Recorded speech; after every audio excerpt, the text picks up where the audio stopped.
Get rid of them. It's like when we took Newt out of town, I went up to him and go, this is not personal. Well, if you were my mother and running the house this badly, we'd get rid of you. But they're kind of getting rid of Debbie Wasserman Schultz, but they're not. So as we mentioned at the top, she's gonna open it up. Yes, as we mentioned at the top, Debbie Wasserman Schultz, the party's chair, will step down after thousands of internal emails were posted online by WikiLeaks. Let's get the stories through now. The emails contribute to the narrative that the National Party had its thumb on the scale for Hillary Clinton's campaign over that of Senator Bernie Sanders. In a statement, Wasserman Schultz listed her accomplishments over her 5-year tenure, but did not acknowledge the unfolding story. She added, quote, going forward, the best way for me to accomplish those goals is to step down as party chair at the end of this convention. No. That's what? That's Before exiting, she plans to open and close the convention don't do that. and also address the You're delegates. Gonna make Ted this is going to be Ted Cruz. You're going to make Ted Cruz look like Miss Congeniality. Vote you back. Seriously. And she was, I mean, come on. Everybody's going to be like, it's unbelievable. She was seen walking around the floor of the hall yesterday. Statements from the Clinton campaign and President Obama came out within minutes of each other, applauding her work. They write fast. Yeah, Clinton also announced that Wasserman Schultz would become the honorary chair of her 50-state program, that they would campaign together as she seeks re-election for her congressional seat in Florida. The Sanders campaign thanked her for her years of service, but also added, quote, the party leadership must always remain impartial in the presidential nominating process, something which did not occur in the 2016 race. And the senator had this to say earlier in the day. Well, no, nobody has apologized to me. This really does not come as a shock to me or my supporters. There is no question but the DNC was on Secretary Clinton's side from day one. We all know that. And I think, as I have said a long time ago, that the time is now for Debbie Wasserman Schultz to step aside, not only for these issues. We need a Democratic Party that is open, that's going to bring young people and working people into it, that is going to stand up and take on the big money interests and fight for working families. I don't think Debbie has been that type of leader. So I would hope, and I said this many months ago, that she would step aside. We would have new leadership.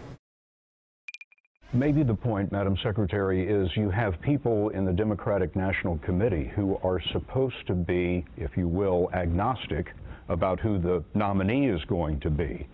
And they seem to have their thumb on the scale for you.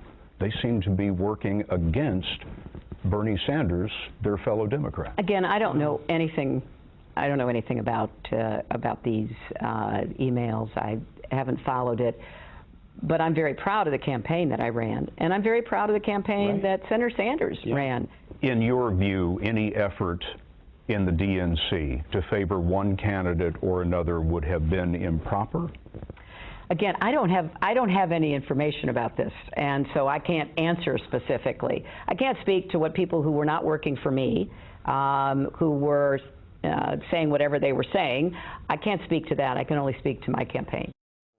Oh, yeah, okay, so explain to us, John Heilman, because it makes absolutely no sense to the common man, me, i.e. me. Why would it be, man of the people, me, why would it be that you have Debbie Wasserman Schultz, who's sure to get booed tonight, roundly booed tonight, why not just get rid of her and not have her speak at the beginning and at the end of the convention where we know she's going to get booed? 4 words. Money, money, money, money. That's it. That's it. She's the one thing she's done really well as the party chair is raise money, and she's wired into a ton of money, and particularly money in Florida, which is the one thing the Clintons are always focused on is maintaining their financial advantage to the extent they can, and she's been a very strong fundraiser for the party. Everything else, that's not an excuse, but that I think is what's driving keeping her around. Contractual obligations require that we ask you at least one question this block. So tell us. I'm joking, Miss Stein. I'm joking. So, but you think there's more? You think there's more to it? You think there's more to it, don't you? Well, so we were reporting a couple months ago because everyone wanted her to leave a long time ago. It just the WikiLeaks was the precipitating event, but. How do you get her out, right? That's the thing. And there's not really a mechanism. Say it's time for you to go? Well, there's not really a mechanism to do that. And so this has all the signs of a negotiated exit, right? Where she says, fine, I will go, but I want X, Y, and Z. One of which is to be the state director, 50-state director. The other is to do these insane opening and closing remarks where she's going to get heckled. And I've talked to a number of But Democrats. look at her. Hold on, I've talked to a number wrong with her? But I've talked to a number of Democrats who are not convinced that she's not going to. I mean, they think she No. might change her mind here because at some point I'm reality will saying, wake up. what is wrong, Mike? What's wrong with her? Maybe she'll do the opening one and not the closing one? She knows she's going to get booed. She knows this is not in the best interest of Hillary Clinton. She knows this is not in the best interest of a unified Democratic Party. What is wrong with her? If she wants Hillary Clinton to win, she will step down and let somebody else open the Democratic convention so it's not as ugly as the Republicans' opening day. What's wrong with the person who cut the deal that allowed her to do this? Yeah. That's my question. What's wrong with the person who did not go into that room and say, Debbie, you're gone. You're gone right great now. keynote tonight, Just right? get out. Well, What is the mechanism? I'll tell you, for getting her I'll tell you out? the one mechanism to get her out, and it's always been the case, and it's one of the things that's kind of like no one ever talks about. The person who can get her out is Barack Obama. Yes. And he's the person who has always, partly because of the fact that he does not care about the DNC, Right. has always had an attitude of, as people would come to him and his own staff would say, well, she's mismanaged, she's not politically adept. Their attitude towards the White House's attitude towards the DNC was always like, Well, this is- I just couldn't care less. This is the Right. story. So after the 2012 election, there was a lot of hankering to get her out of the job. And Obama basically said, listen, I won in 2012. Why do I want to pick a fight within my party? Leave her there. She can't do much damage. Right. And Yeah. now we're here. And now we're And here. here's the damage. Here we are. The Sanders campaign has been suspicious of Debbie Wasserman Schultz since long before they even really got going. She was one of the national co-chairs of her 2008 campaign. She's a very close friend of Hillary Clinton. So the Sanders campaign always was worried about her being charged. They saw it in the debates. They saw it in what they thought was fundraising overlap between a Hillary super PAC and the DNC. Where was that money going? So they had this argument all along. They would come on our show and say it. They would say it to all of us in private. And now they say, these emails say, I told you so. But this convention is all about Hillary. It really is. It's got to be all about Hillary. It can't be if about this. Democrats want to win in the fall, everything they do over the next 4 days need to be focused on getting Hillary Clinton elected President of the United States. Debbie Wasserman Schultz is getting in the way. And again, I ask the question again. I think it's political malpractice on the Clinton camp to let her open the proceedings and close them. But also, Mike, why would Debbie Wasserman Schultz want to help Donald Trump?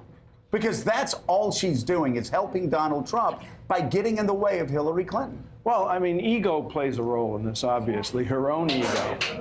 But I mean, for the first time today, probably the last time today, John Heilman is absolutely right. It's on. We should have I'm done. I'm Yeah, leaving. I'm taking off. Jimmy Miss Jack, he's had a spasm of lucidity, and now he's going to go. The President of the United States is the only one who could make this call and say, Debbie, no, you're not going to give a speech tonight and Friday night. You're not going to run this thing out through the week.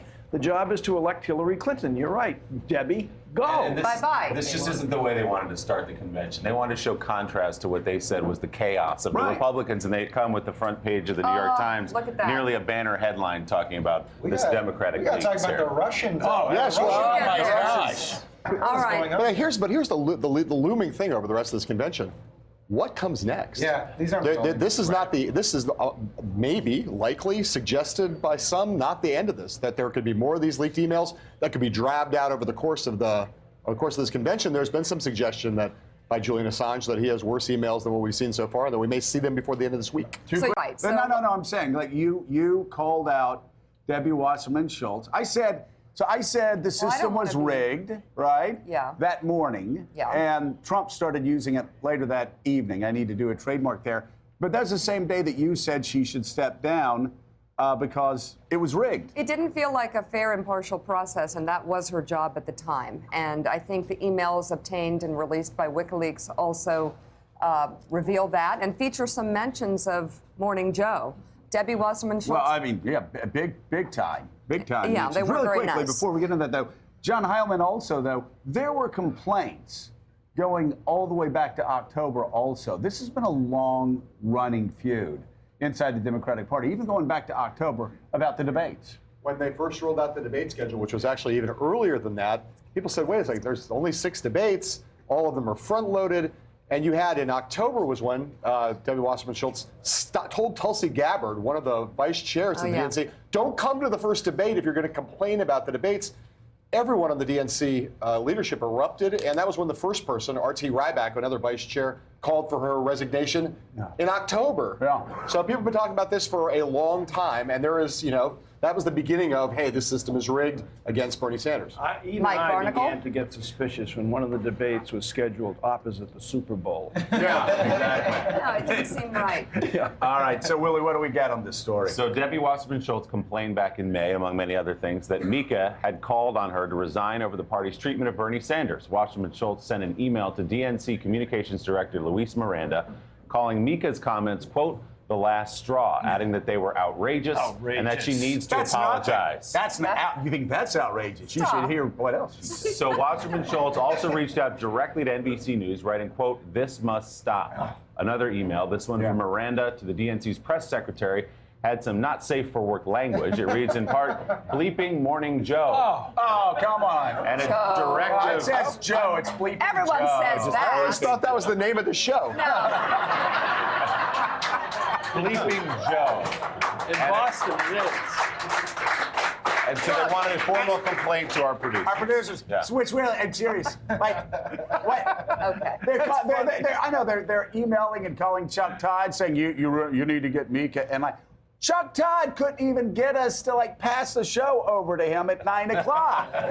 We would go like Chuck had to look at this just laughing, going, "You kidding me? Well, Nobody can control those Does crazy show a limbs." fundamental misunderstanding of Morning Joe. It's so worse. It's also a misunderstanding I of the really process. want you to go into the pirate ship and tell them that their etiquette is a bit. We did not spotty. need to see these emails to see that the system, that the whole process was rigged or slanted toward Hillary. And by the way, I'm a Democrat. I'm voting for Hillary, and I felt this way. So, it's not like this should be a big surprise. But it's...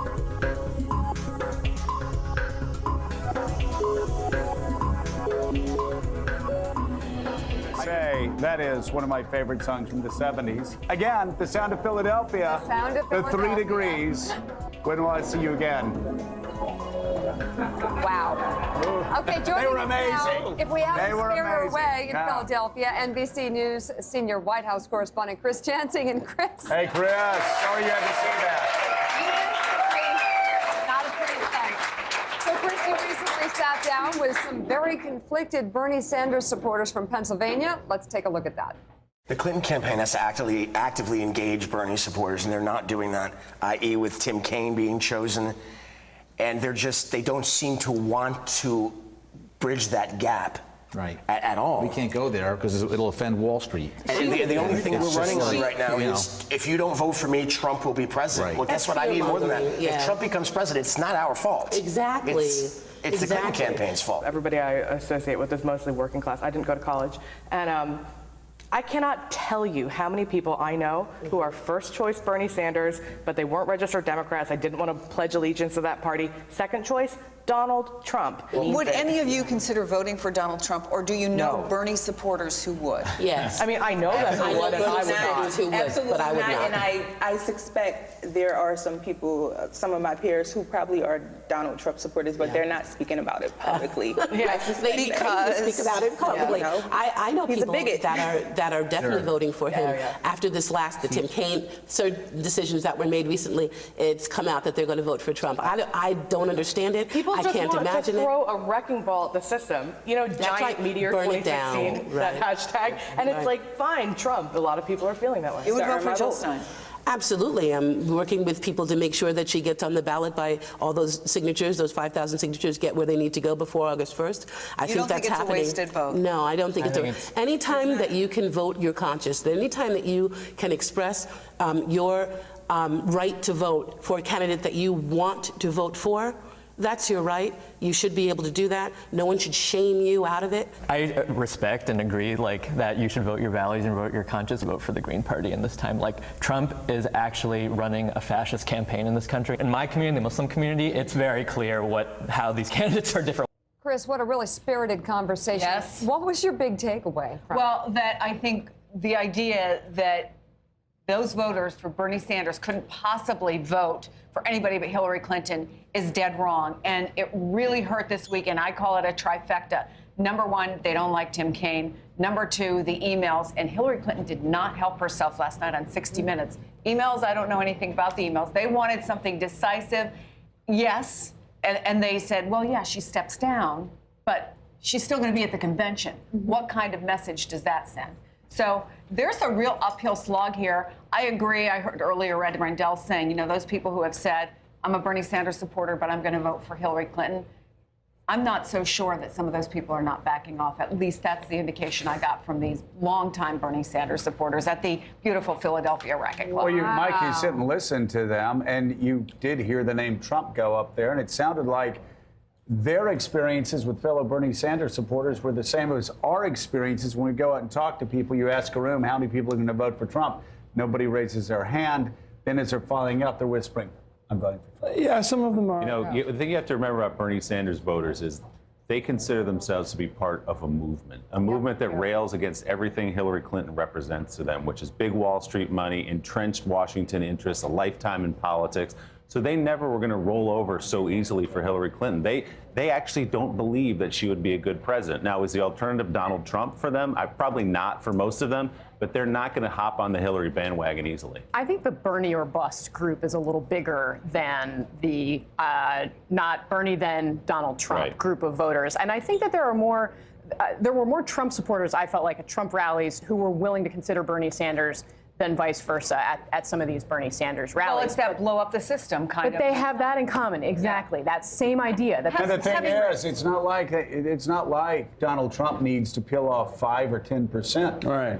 1% could make a difference. Right. Half a percentage could make a difference. This race right now has Trump ahead. And while I understand what you're saying, and obviously the people here agree with you, what do you say to someone who says, I don't want to feel guilty because I'm voting my conscience?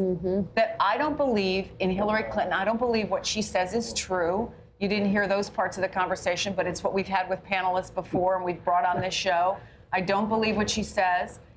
And It's an easy answer to that. Well, vote your conscience and feel good about it on election day. Ask yourself how you'll feel a year from now. Well, but Mike, but the same thing is being asked on the Republican side. Lifelong Republicans who have never voted for a Democrat, have always voted for Republicans, are also saying the same thing this year, really which is, how do I vote for Donald Trump?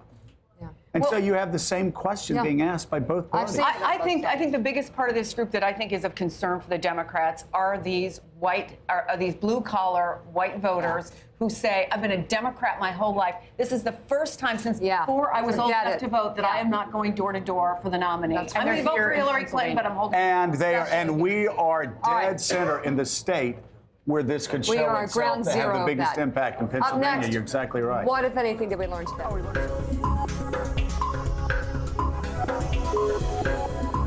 This feels like a slight rollback. I don't think Should we pulled back. interpret it as that? I don't think so. Okay. I actually don't think it's a pullback. In fact, you could say it's an expansion. I'm looking now at territories. People were so upset when I used the word Muslim. Oh, you can't use the word Muslim. Remember this. And I'm okay with that because I'm talking territory instead of Muslim. But just remember this. Our Constitution is great, but it doesn't necessarily give us the right to commit suicide, okay? Now, we have a religious, everybody wants to be protected, and that's great. We're making it territorial. It is 30 past the hour. That was Donald Trump on Meet the Press, talking about the evolving nature of his ban on Muslims traveling to America. Joining us now from Philadelphia, right here in Philadelphia, NBC News Chief Foreign Affairs Correspondent and host of Andrea Mitchell Reports, Andrea Mitchell.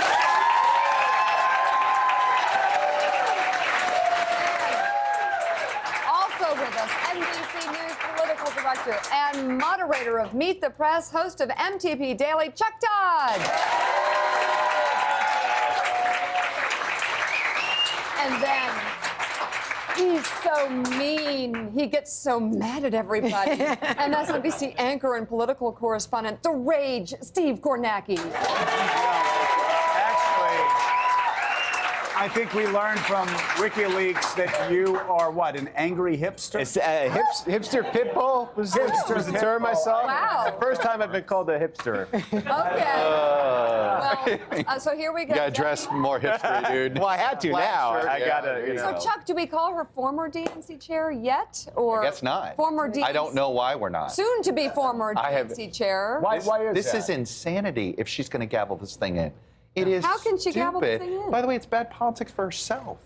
Right. She's in the middle of a primary. You want the picture of Democrats booing you in a week before, a month before your Democratic So what is primary? this about? It makes no I sense. think it's her own ego. If I you're think gonna it's get her rid of own. her, get rid of her. I mean, apparently. But the whole look at what this whole DNC email thing about. Her complaint to me, it was always about her. You know, she internalized everything. It was not about DNC criticism. She was personalizing it all. And I think that's where she made her unforced errors. Well, the bad thing from the Clinton campaign perspective is, do you want a scandal on the eve of the convention that deals with emails? Yeah. I mean, is that exactly what you want to be reminding everybody about? Email is a 5-letter word these days, you know. It's not what you want to be talking about. What is the theme tonight?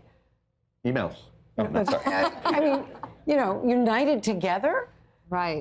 I mean, now it's a joke, united together, unless they fix this. And they don't know, as you know better than anyone, because John Podesta was here, they don't know what Bernie Sanders is going to say. Now, Elizabeth Warren is the keynoter, and they know what she's going to say. Right. And they are thrilled with That's gonna everything be that great. she has done. That's going to be great. This They'll is, love that. I know that she's the head of the DNC and all that, but this is the Clintons' campaign. This is Hillary Clinton's campaign. One phone call from her to Debbie Wasserman Schultz. Yeah. You're not speaking tonight, and it's over. Why not make that phone call? I don't know. Maybe they feel sorry for her. I don't know. Well, And she's is- been a loyal. Look, she's been a loyal. People forget. She's raised a lot of the money. most loyal surrogate. No, she hasn't. The president raises the money for the DNC. Well- No. I don't mean that. Like, I mean, you know, that it is. But she was a very loyal surrogate to Clinton. Remember in 2008 when Obama was, and she'd be sort of the one. Her and Terry McAuliffe. They felt like the last two people.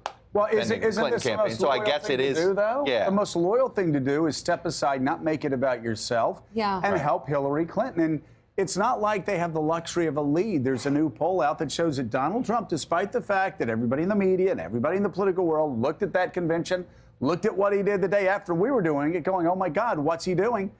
What's he doing? He's winning. He got a 6-point bounce, I think.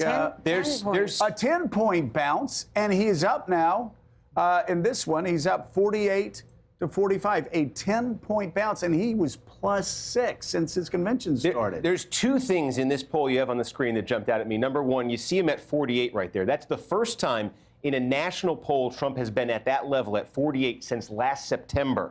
We've been hearing so much about this idea he has a ceiling in the low 40s. Here he is hitting 48, so that ceiling, at least in this poll, is gone. But here's the other thing about how he's realigning politics a little bit. Check this out. The group of college-educated white voters. That is a group that in presidential elections, Republicans have never lost since they've done polling. Go back on it. to Ike, right. In this same poll, Hillary Clinton is now leading with college-educated white voters by 4 points. Democrats have never won that group. She's doing better than any Democrat in history, and she's still losing. Why? Because among non-college educated whites, Donald Trump's lead is now 37 points. We've also never seen anything like that. That's been the Trump theory on the race. It's been, I don't necessarily need to win over this so-called rising coalition the Democrats have been talking about for years. I can drive up that base of blue-collar whites. That's what he's doing. Chuck Todd, I have been saying, and I think just about everybody else in our line of work have been saying, there are not enough white voters to elect Donald Trump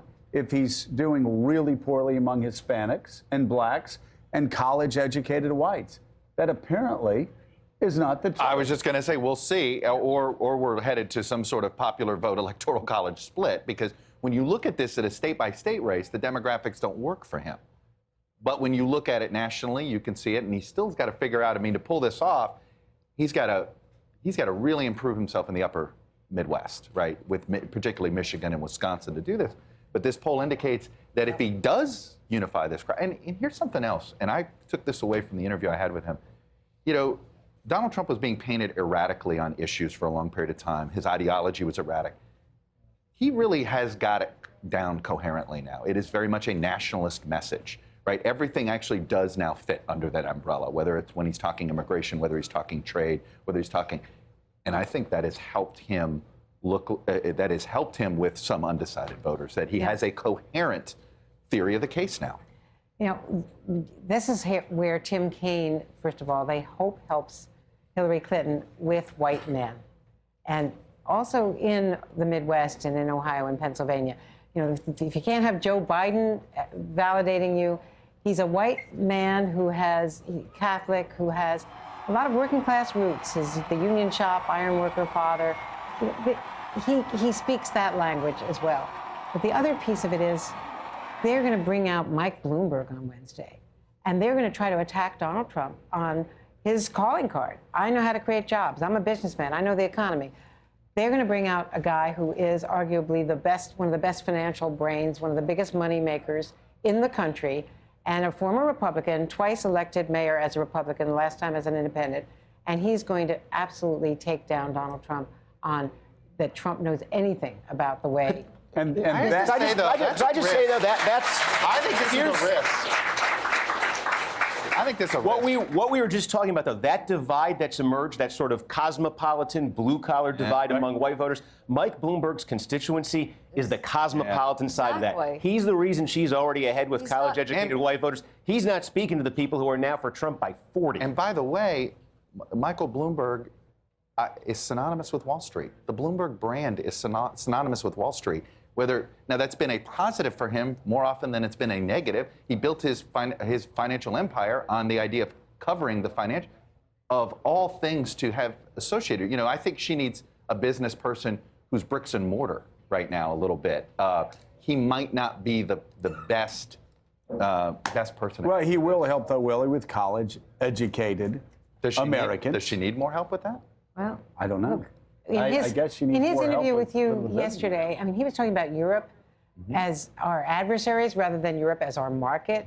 He's talking about the trade deficit as though he doesn't understand. Well, which feeds into David Sanger's story this morning in the New York Times about Russia, Andrea. Talk about the deep unease that Donald Trump's interview with the New York Times last week on foreign policy and subsequent news about now this leak from Putin's intel sources. It sounds crazy, and when Robbie Mook first mentioned that yesterday about the Russian connection, but the fact is that Paul Manafort has been a businessman with a lobbyist with Russia, with Putin, and Donald Trump has praised Putin and has done business in Moscow, and it's very, very strange that this WikiLeaks email dump comes against the DNC. So it sounds like a crazy conspiratorial theory, but in this weird campaign year, you never know. You never know. Well, and it does. And who benefits from a fractured Europe more?